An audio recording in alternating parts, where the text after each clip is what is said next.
Hello everybody, Dan here, and I'm feeling kinda lonely. I wonder what I can do to remedy this feeling. I know! I'll throw a Mario Party! Yeah, it'll be great! You know, in retrospect, I probably should have invited some people.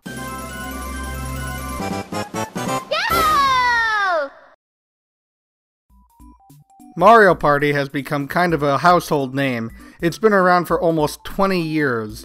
With over 10 games and 700 minigames, it's no surprise that Nintendo decided to make a compilation game with Mario Party the Top 100. Too bad that game kinda sucks. A few rules for this list. I'm going to be focusing on the 10 main series games, so no handhelds will be included. Also, I've decided to eliminate boss battles of any kind, even though some of them are relatively fun. Finally, I'll only be using one entry per game, so a lot of great minigames had to be cut out. And I mean a lot, because there's, again, over 700 minigames, and I can only choose 10, one from each game. So, if you're upset that your favorite minigame didn't make the list, and I'm sure that a lot of your favorite minigames didn't make the list, then let me know in the comments below with your favorite minigames. Who knows, I may make another list like this someday. With that out of the way, let's get started. The first minigame on this list comes from Mario Party 8. I see a lot of people divided by this game. Some people love it and some people hate it. As for me, I don't really care that much for the game. It was the first Mario Party on the Wii, and it really shows with a lot of not so great motion controlled minigames.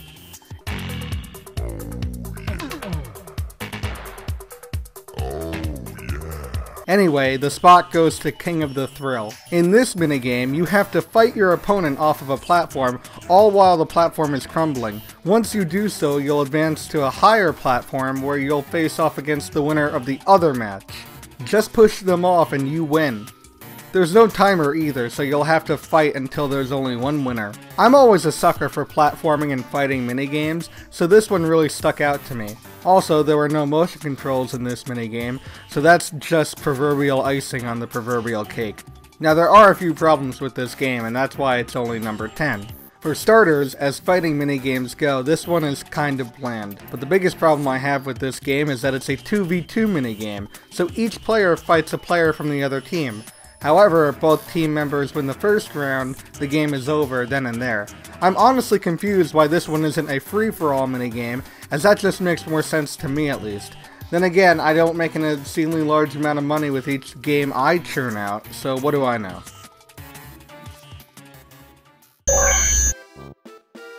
Mario Party 1 is a bit rough around the edges.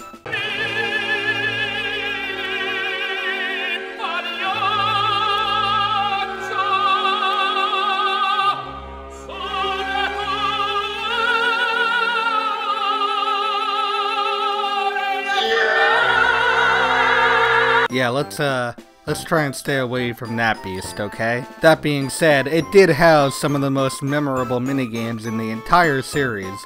There were a lot of great ones, like Facelift and Running of the Bulb, but my personal favorite would have to be Shy Guy Says. For starters, I don't have to worry about the horrors of the control stick, but the big selling point for me is how they took a simple concept and turned it into a game that's not only fun, but can also get tense at some points. In this game, a Shy Guy will either raise a red or white flag, and you have to push the corresponding A or B button, depending on the flag he's holding up. Hold up the wrong flag and you're eliminated. It's basically just Simon Says, but this Shy Guy likes to play mind tricks. He'll pretend to hold up a flag, but then quickly change to the other flag in order to trick some players. A bit of a side note, Mario Party 2 was well known for taking various Mario Party 1 minigames and improving them. And while I did enjoy what they did with Shy Guy Says in Mario Party 2, I still think the Mario Party 1 version is a bit better, if only for the fact that we got to see Shy Guy dressed as a pirate. And pirates make everything better.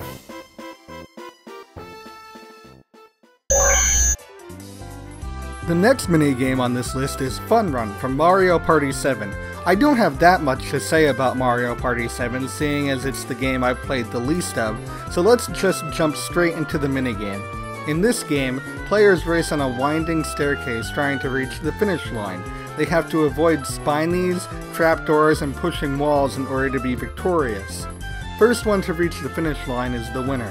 The good news is that getting caught by one of these hazards doesn't eliminate you from the game, instead stunning you or making you lose time. I really like how the farther you get into the game, the more the scenery changes. Starting out, it's a bright and shiny day, but once you get to the finish line, the moon's already high in the sky. It kind of puts this whole feeling that this was more than a quick minigame, making the winner feel like they've accomplished this great feat. If it feels like I'm rambling, that's because I am. Like I said, I haven't played too much of this game, so I'm just gonna cut to the next minigame before I make a bigger fool out of myself. Now, unlike Mario Party 7, I've had all too much experience with Mario Party 9. Many refer to it as the game that shall not be named, since it introduced the car mechanic that everyone just loves. You know, they just love it. Did you buy that? That being said, it did fix a lot of problems that Mario Party 8 had with its minigames.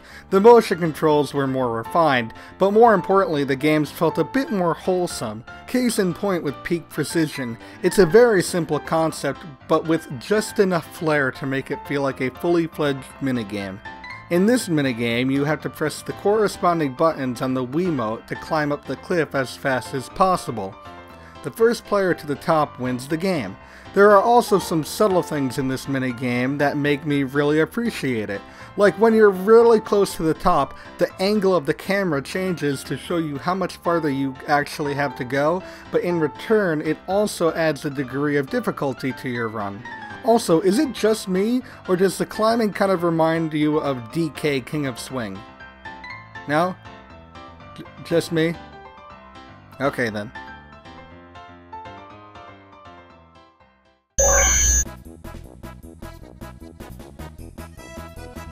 Like I said earlier, Mario Party 2 took a lot of minigames from Mario Party 1 and improved upon them. There's 21 of them to be precise. These include minigames such as Crazy Cutters, Facelift, and Bombs Away. But my personal favorite from the bunch is Bobsled Run. In the first game, it felt like it's too safe with all the guardrails, and the player ahead at the beginning of the race won 95% of the time, at least when I was playing it. In Mario Party 2, however, things get a bit more intense. First off, there's significantly less guardrails, so it's easier to fall off and push your opponents. Also, this course has some branching paths, so it's kind of hard to say who's going to win, depending on which paths you take and how many speed boosts you hit. Bobsled Run is always an intense game when I play it with friends and family, so I can really appreciate that. Also, Mario Party 2 ditches the boring bobsleds and instead uses penguins as vehicles. And just like pirates, I mean, penguins just make everything better, everyone knows that. Speaking of penguins...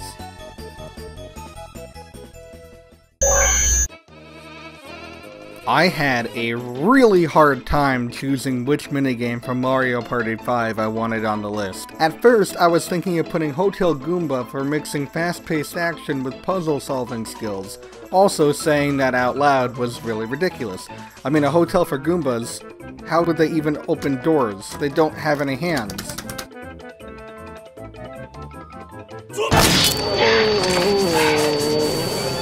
But in the end, I decided to go with Pushy Penguins.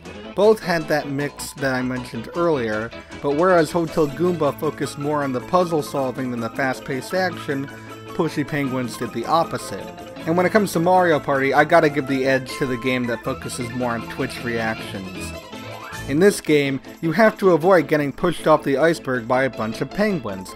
For the first few seconds, it's relatively calm, but then after that, a whole barrage of penguins come after you, and just trying to cool off in the Arctic waters. If you manage to avoid those, they send out the big guns, penguins in this situation. It'll take all your focus and skill for the 30 seconds that this minigame lasts, and those 30 seconds feel like an eternity.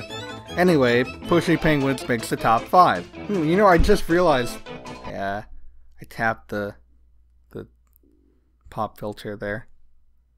Okay, let's redo... I just realized that a game from Mario Party 5 is number 5. Isn't this a crazy world we live in?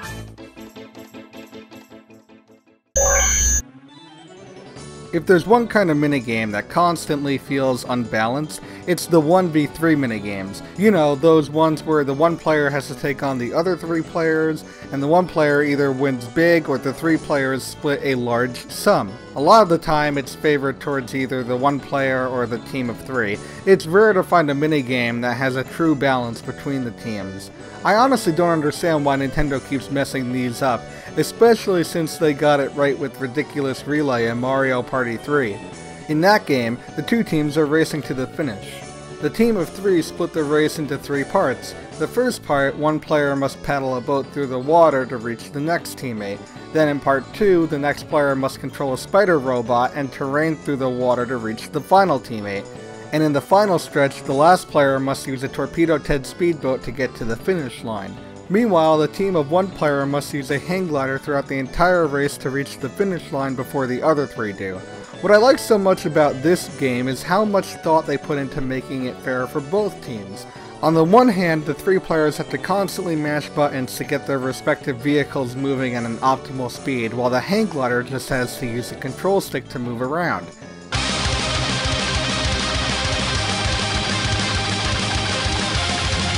However, the one player also has to dodge a lot of airborne obstacles in their path, whereas the team of 3 have no obstacles in sight. These races are always neck and neck for me, and I can really appreciate that, especially since it's a 1v3 minigame. Just pray to whomever that you just don't get stuck with that stupid spider robot. The spider robot is like mashing up A, up B, down B over and over again. It always gets super confusing no matter how many times you play it. You know, that doesn't really help with someone who has a fear of spiders. I'm just gonna let you know right now.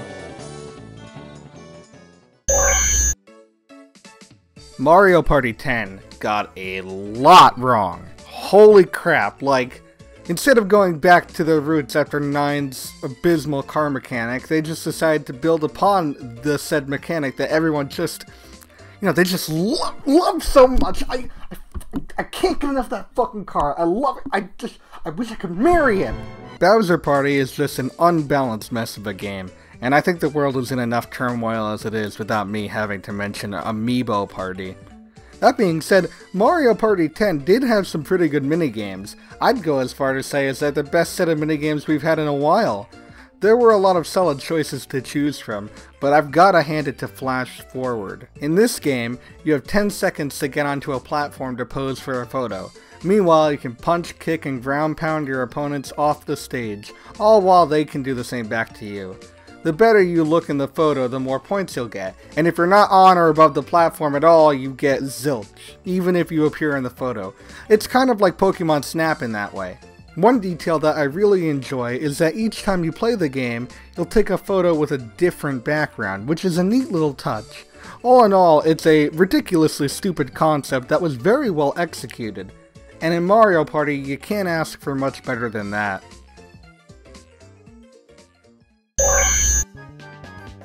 I said it before, I'll say it again, I'm a sucker for fighting and platforming minigames. Mario Party 10 has a great fighting minigame with Flash Forward, and Mario Party 6 is a great platforming minigame with Lift Leapers. There's not really much to explain here. The players platform through 4 rooms and the first player to make it to the end wins. I gotta say, this one is really weird to see in a Mario Party game. Out of all the platforming minigames I've played, this one feels the most rooted to the Mario franchise itself. In a series as wacky and weird as Mario Party, it's kinda nice to see a game that feels rather grounded for the world that it's set in. I really don't have much else to say here. I mean, Lift Leapers is a solid and straightforward minigame and a solid and straightforward entry in the Mario Party series. And to no surprise to anyone, the #1 Mario Party minigame is Book Squirm from Mario Party 4. A lot of people say that this is their favorite Mario Party game, and I gotta agree on that. Mario Party 4 was the first Mario Party game on the GameCube, but it kept a lot of the great mechanics that made the N64 era of games so enjoyable. NANI? It houses Domination, which is my favorite button masher game, and Dungeon Duos, which almost made the list, but Book Squirm just barely beat it out. In this game, you're set in a giant book, and you must get to the holes in the pages before they turn. If you don't make it to a hole, then you'll get squished and be eliminated. On paper, this sounds kind of simple and boring, but trust me, it is anything but. The pages turn faster and faster the longer you play, and players are frantically trying to push one another out of the way just to squeeze into a hole. What are these pages made out of? Concrete? Anyways, that's my top 10 Mario Party minigames. Join me again in I don't know how long when we cover the worst Mario Party minigames. And oh boy, I'm just looking forward to that one. No, I'm not. Please help me. Oh, by the way, for anyone curious, out of the 10 minigames on my list, the only ones that made it into the top 100 were Shy Guy Says, Peak Precision, Pushy Penguins, Flash Forward, and Book Squirm. So that just goes to show you how much of a fan I am of the top 100, that being not that much. Alright everyone, have a good night.